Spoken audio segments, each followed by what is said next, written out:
ঢাকা টেস্টের শুরুর প্রথম 2 ঘন্টায় দুই ওপেনারকে হারিয়ে যে ব্যাটিং ধসের আশঙ্কা দেখা দিয়েছিল, দিন শেষে স্কোরবোর্ড বলে দিচ্ছে দিনটা বাংলাদেশেরই ছিল। 85 ওভার খেলা হয়েছে সারাদিনে, 4টা উইকেট হারিয়ে 301 রানে দিন শেষ করেছে টাইগাররা।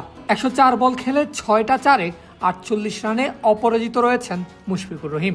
আর 35 বলে 8 রান করে তাকে সঙ্গ দিচ্ছেন লিটন কুমার দাস। দিন জুড়ে দুর্দান্ত ব্যাটিং কামব্যাক আর দক্ষতা দেখিয়েছে শান্ত, মমিনুল, মুশফিকরা। ছিল সেঞ্চুরি, 50 এবং সেঞ্চুরি মিসের আক্ষেপও। বড় আক্ষেপটা মমিনুলেরই। 5+ স্টার রেটিং প্রাপ্ত দেশের সর্বোচ্চ বিদ্যুৎ সাশ্রয়ী ওয়ালটন এসি। স্মার্ট কমফোর্ট এখন নেক্সট লেভেলে। 82, 63, 87 সর্বশেষ 3 ইনিংসে 50, 2বার সেঞ্চুরির কাছে গিয়েও হয়নি সেঞ্চুরি। এবার হবে সেই অপেক্ষার অবসান।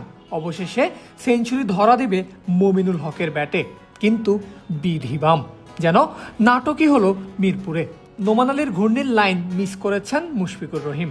বল প্যাডে আঘাত করতেই এলবিডব্লিউর জোরালো আবেদন উঠেছে, তবে আম্পায়ার নিশ্চুপ থেকে জানিয়েছেন নট আউট। নোমান মানতে নারাজ, সিদ্ধান্ত নিলেন তিনি রিভিউ নেবেন।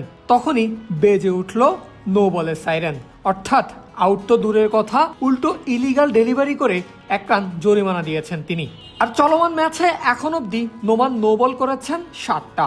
অদ্ভুতই বটে, অদ্ভুত মমিনুলের ভাগ্য। দলের বিপদে পাহাড় হয়ে দাঁড়িয়েছেন পিছে, 200টা বল খেলেছেন। এবার অপেক্ষা সেঞ্চুরির, কিন্তু নোমানের ওভারের 3 নম্বর বল লেগ স্টাম্পে পিচ করে ভেতরে ঢুকছিল। মমিনুলের ব্যাট ফাঁকি দিয়ে আঘাত করে তার প্যাডে। এবার আবেদন উঠতেই আম্পায়ার দিয়েছেন আউটের ইঙ্গিত। রিভিউ নিয়েও রক্ষা হলো না টাইগার ব্যাটারের, হলো না সেঞ্চুরিও। সেই আক্ষেপ আর 91 রান করে সাজঘরে ফিরেছেন মমিনুল।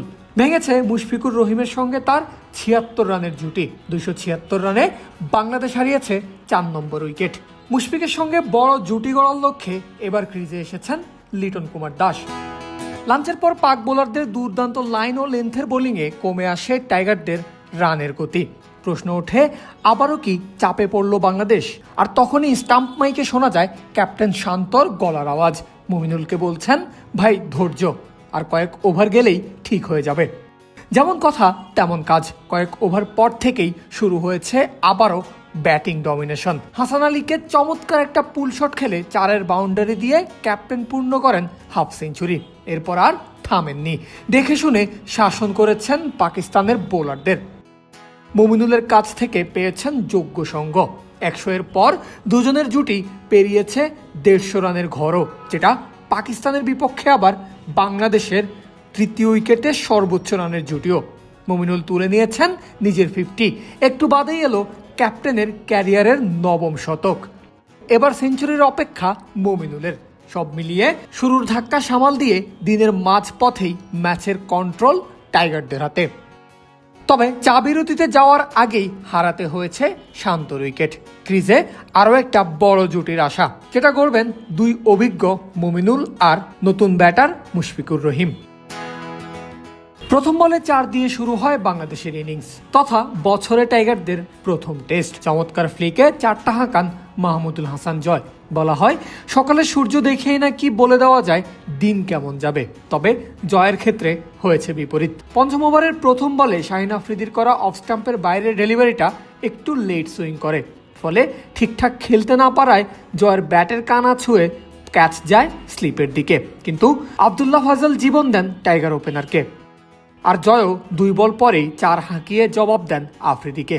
কিন্তু আফ্রিদির করা ঠিক পরের ওভারের প্রথম বলেই ঘটে বিপত্তি। এবারও ঠিক একই ধরনের ডেলিভারি। এবার ক্যাচ উইকেট কিপার রিজওয়ানের গ্লাভসে।